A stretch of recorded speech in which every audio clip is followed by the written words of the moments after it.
Le rituel de présentation des vœux à la nation, premier exercice du genre pour le général Brice Clotaire Oligui Nguema qui s'achève sur des mesures fortes, le témoignage du pragmatisme de l'homme et de son ambition à faire du Gabon un pays uni et prospère, conformément à son serment. C'est ce que nous indique Patrick Zoré-Bécalé dans cet élément.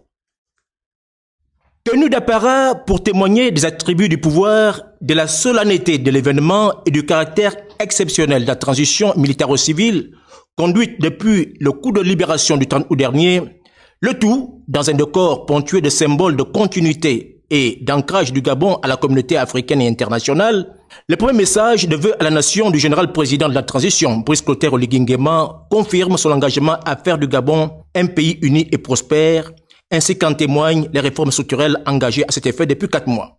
J'ai pris la responsabilité de restituer le Fonds gabonais d'investissement stratégique au ministère de l'économie et mettre fin à la délivrance des visas d'opportunité par la présidence de la République.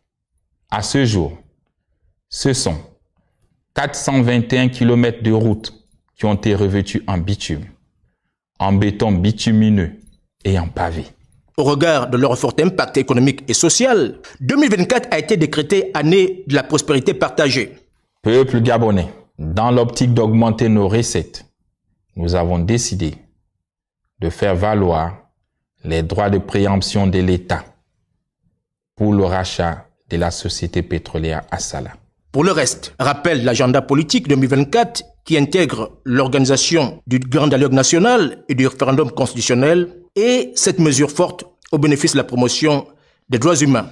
L'année 2024 qui commence sera placée sous le sceau d'une prospérité partagée et d'une plus grande humanité.